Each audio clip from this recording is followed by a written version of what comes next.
Welcome to Interviews with Daddy and Aiden! Here's the rundown. On this show, Aiden, who is 4, and me, a father of 2 and a former CIA operations officer, We will interview the coolest people and the most interesting professionals, and we will together see the world through the lens of a child's endless mind. Whether you're a kid or a parent, let's motivate young people and show them anything is possible. Welcome to Interviews with Daddy and Aiden. Today, we have the cool opportunity to talk to a very cool yoga instructor who does yoga stuff for kids, right? Oh, and ask a question. We're gonna, but first I've got to do it. I got to do my full intro. Cheryl. I got to do the intro first. We got to announce who we're talking to. So we are talking to Cheryl Silberman, the co-founder of Rock Zen Roll Yoga.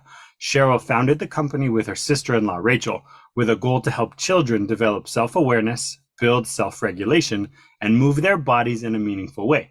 Before Rock Zen Roll, Cheryl worked as a preschool teacher in Los Angeles. She's always had a passion for yoga, and after 10 years of teaching children between the ages of 2 and 5, she decided to make a career change. Rock Zen Roll combines her passion with yoga with her career as a teacher. As a credentialed K-5 teacher and a certified yoga instructor for children and adults, Cheryl's extensive knowledge is an important and unique asset to Rock Zen Roll. Cheryl is constantly exploring professional development opportunities for yoga to coincide with child development. In her free time, she likes to do yoga, hiking, and spending time with her family, including their dog, Prana. Prana? Did I say it right? Prana, exactly. Yep. Prana. Is it like a piranha or is it a prana? What do you think? Prana is her stuffy. Exactly. I have a stuffed dog prana and a real dog prana. And in yoga, prana means breath. It kind of sounds like piranha, but it's different. It's prana. Yeah, and prana means breath. Pranayama. Filling up our body with yummy breath. Yeah. Oh, should we start? That seems like a great way to start off. We've never done that before. Could we start off with a breathing exercise? What do you think? To like ease into this? What do you think? Wanna? No. No? What do you want to start off with? Let's just start off with singing Yama Bama. Okay, go for it. Let's start off with that. Yama Bama, Yama Bama. Yama prana, yama prana. Can you hear it?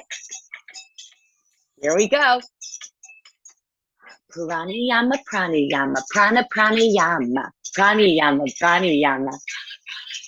Yama prana, yama prana, yama prana, yama prana, yama pranayama, pranayama, prana, pranayama. Hands on your heart. Yama prana, yama prana, yama prana. Here comes Aiden's favorite part. Here we go. Vapor pranayama. It's even good for mama. We sway our body from side to side. We see who's in our yoga box after that, right? And then our prana comes out.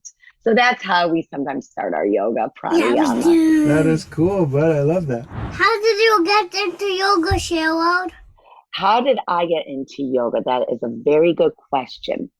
When I was like about maybe in my 20s, like maybe 15 years ago or so, I just went with my mom to try some yoga.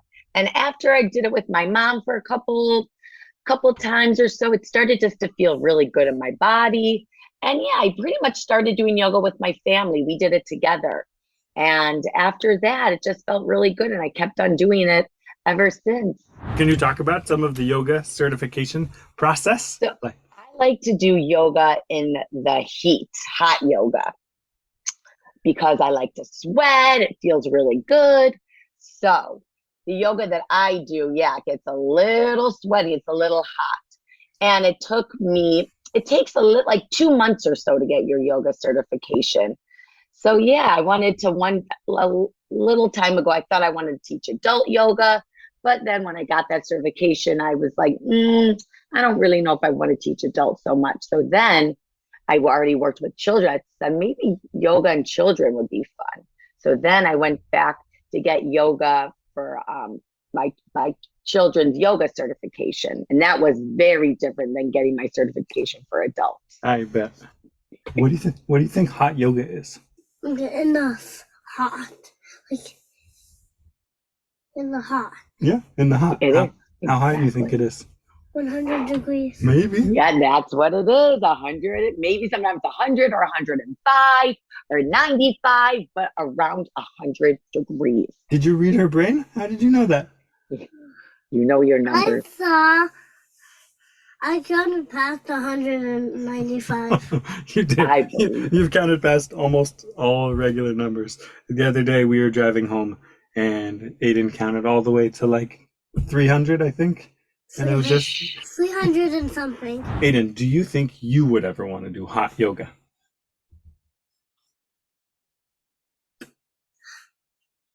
Oh, the anticipation. You know what that means? I'm so interested in your answer and I'm just waiting to hear it. Yeah! Yeah? We have done hot yoga at school because sometimes when it's really hot outside, it feels like hot yoga. I bet. Oh, yesterday it was really hot. Do you ever teach adults? I do. I do teach adults, but do you know where I teach them? I teach an adult class at a preschool. It's a special class where parents drop off their kids for a little bit. And when those children are playing, sometimes the adults have nothing to do. So then I teach those adults some yoga. So I do. I sometimes teach adults. Absolutely. Not a lot. What is your favorite yoga move? My favorite yoga move? I love downward facing dog. It stretches out the arm. Not my favorite yoga move. Well, I don't believe it. I love when that happens. Such a coincidence. Life is full of those, and that is so cool. Do you want to do a downward facing dog? Okay. Whoa. Whoa, look at that flexibility. Whoa. Go, Aiden, Stretching go. out the hips, the legs, the arms, the shoulders. I love it.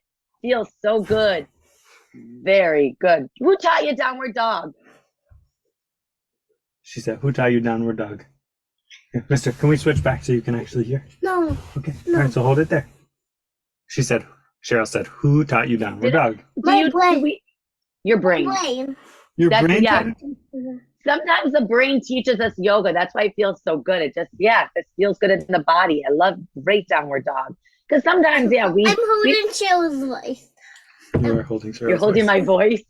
Oh, I like you're holding my voice. I like that.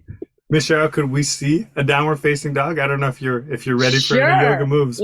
Sure. I'll do it from the side so you could see a downward facing dog. It's like an upside down V, right?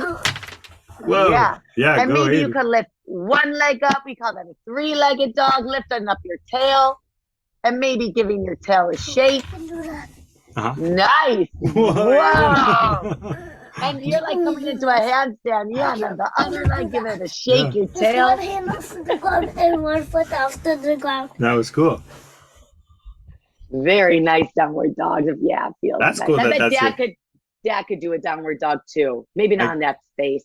I could. I don't think I would fit here. We're in a pretty tight spot. I'm gonna knock over microphones and lights and everything. Well, but you could go on the other side of the microphone. Okay, right I'll do it afterwards. Okay. Then. I'll show you afterwards when we're done here. That's the coolest thing about yoga. You could turn it into anything. Yoga could be turned into anything. So that's one of the reasons why I love yoga. How? Well, how can you turn yoga into a Lego set? Yeah. So you just use your imagination. Magic. Mm-hmm. Yoga magic. Yeah. This one has more earwax. There's more earwax. Okay. And Aiden, we also have a book where we look about yoga poses too, right? Wow. It talks about them as bugs do it. Oh, yeah. Remember that? Like you could do the stick bug pose and the beetle pose. You want to do one of those? Does a beetle pose look like this? Is it like a happy baby? Is that beetle pose? That's exactly. Oh, I love beetle pose. What's that? That one. That's beetle pose. Okay, so just leave it there. It's in. Yeah, you can hear it. So beetle pose, and then what else was there? Butterfly pose and butterfly pose. That feels good. stick bug pose. What other ones do you guys do in class? What other ones are? No other poses. None. You just do downward facing dog for like 30 minutes straight. No, but we do no. Then we start a yoga adventure, and we do other poses, but like different poses, like on our yoga adventures. What in the world is a yoga adventure? Do you want to tell Dad, how do we explain a yoga adventure? Lots of stuff. So many 100, I think. We have lots of stuff. So Can we go on a yoga adventure? You know what? Luckily, I have this with me. Do you remember what we did? Aiden said it's Earth Day. Yeah. We went on a gardening yoga adventure. Yes, so I don't have my yoga adventure guide. We had like a little stuffed animal Earth. And then for our gardening yoga adventure, we have our wheelbarrow. Do you remember what our wheelbarrow pose was? The flower. Like this. Our wheelbarrow, holding all our tools. Nice. Exactly. And then we had our gardening gloves. And do you remember what we did for gardening gloves? No. I think all we did was we imagined that we put our gloves in the dirt like a tabletop. Oh, yeah. Right? And we like pitter-pattered the dirt with our gardening gloves. And then we had our gardening boots. And do you remember how we slid our gardening boots on our feet? It was our favorite yoga pose, our three-legged dog. We slid our boot on like that. Oh, whoa. Go for right? it. Whoa, nice. Sliding our boots on. We get dressed very differently in yoga. Yeah. Yeah. Sliding our boots on. And then our trickiest pose was our spade or our shovel. Yeah. And do you remember what we did for this? This one was really tricky. No. We imagined our legs were the handle and our arms were like I need to go there. Like this. Go ahead. Here, go this way. You need more space to do this part? I want Cheryl to see. Okay, I can figure out how to do that. Okay, you go under here. Okay. How? Okay. Go ahead. I got you. I know. I can do like something like. There you go. Something like. Yeah, it was like this. Oh, nice. Yeah. We call it like a side plank pose, yeah, for adults. But yeah, like a shovel, then you scoop up the dirt. That's what. Scooping up the dirt. Nice, yes. I did that one. I'm so glad. Yeah, so we always do 4 poses on our adventure, right? Yes. Yeah. So that's like a fast example of how we do a yoga adventure. That's showing 4 different stuffies. And yeah, practicing those yoga poses. That is a fun way to do yoga. What other yoga adventures have you gone on? Camping was my favorite yoga adventure. We did a camping one. Remember those yummy smelling towel you put the oil on it? At the end of yoga, we have a certain smell. Yep. So, and then I blow over my towel with the special oil, and you get to smell that oil. And whatever energy it is, you put in a bucket and you spray the energy on people with the bucket. I do. We fill up our yoga bucket with a certain energy. And then I feel like you like to take the energy and give it to someone on their birthday. Is that what do you like to do with your energy? Yeah. You do? You give it to other people? Yeah. Very sweet. He's nice like a yoga rock star right here. That's so cool that you give it to people. What kind of energy comes from the liquid? Like whatever energy you want. Like what? Could you give an example? Like those, like every day, every Monday is a new energy. Yeah, like every month. So we even like patient energy. Yeah, you and my brain, Cheryl. I'll do the same patient. We have generous energy. We did generous energy last month, and then responsible energy and kind energy. It's a good one. And yeah, forgiving energy. How about, do you have any energy for sticking headphones into ears?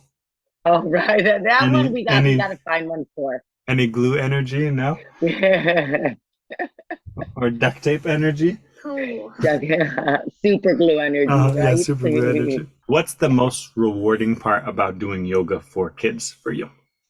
The most rewarding is seeing children at first maybe be a little nervous to try a pose and hesitant. But then when they actually try, to try a pose. Well, sometimes friends could be a little nervous, like that 3-legged dog. They might say, oh, that just looks way, way, way too hard. But then they try and they're like, I actually could do this. So watching children, attempt something that they think is really tricky or hard and then seeing them succeed, definitely that is the most rewarding. Or just even having children like just breathe together. In one of my classes, one child wanted to hold hands of another and they said, let's breathe together. I mean, that's why I do it. I bet doing yoga for kids is fun and challenging because trying to get a whole bunch of kids into a yoga pose sounds... I'm into yoga poses already. You are into yoga poses. And I'm sure you have some kids who are into yoga poses and some who are not into doing the yoga. And as you could see in the morning, we're more focused. And in the morning, we're more focused and alert. And then at nighttime, it depends also on the day we're doing it. So usually in the morning, the children are definitely more focused and alert and aware and motivated. Absolutely. Yep, that makes sense.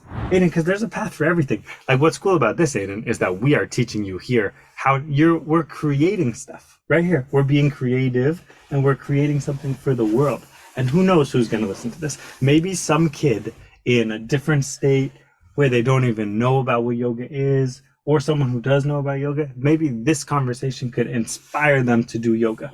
What do you think? What do you want to tell the kids who have never done yoga before? Please do yoga. It really feels good. If you don't want to, just ask your parents. Parents, please say yes to you need to do your kids. Bye. Great message. Just to the point. Very good, Aiden. And then I do want to know, my love, what is your favorite part about yoga?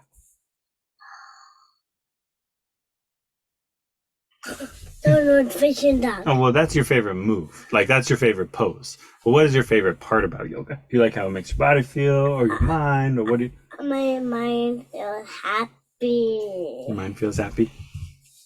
That's good. And Miss Cheryl brings that to you. She brings that cool happiness to you. Okay? Mm-hmm. So do you want to thank Miss Cheryl for... Thank you for giving me that. Thank you, Miss Cheryl. Thank you, Miss.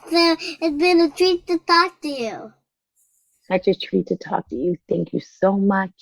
This is great because we get to talk to all sorts of people here on this, where we get to talk to folks who do activities and fly planes and all these things. And so it is so wonderful to talk to you and to be talking about yoga and bringing it to children like this tickly buddy, this tickly dude over here. And so wait, we got to do one more thing though. We got to wait, Aiden. We got to give people the credit that they deserve. So Miss Cheryl got to spend this time with us, but we're more lucky that we got to spend it with her. So let's say thank you to Miss Cheryl. Thank you, Miss Cheryl. And then I also am going to ask Miss Cheryl to tilt her head to the side a little bit more because we want to say, okay, so Rock Zen Roll, that's their company. And if someone wants to find more Rock Zen Roll stuff, they can go to that website, www.rockzenroll.com. Right? .com. You need to calm a dot. You need to calm the dot? Like make it a calm dot? Yeah, that's it. Miss Cheryl, thank you again for your time. Thanks, Miss Cheryl. My pleasure. Thank you. Okay, Mr. Tooley. Thanks for listening, and remember, let's inspire our children each and every day. To help spread the word, please subscribe, review, and share this podcast with other parents and other kids. Very good.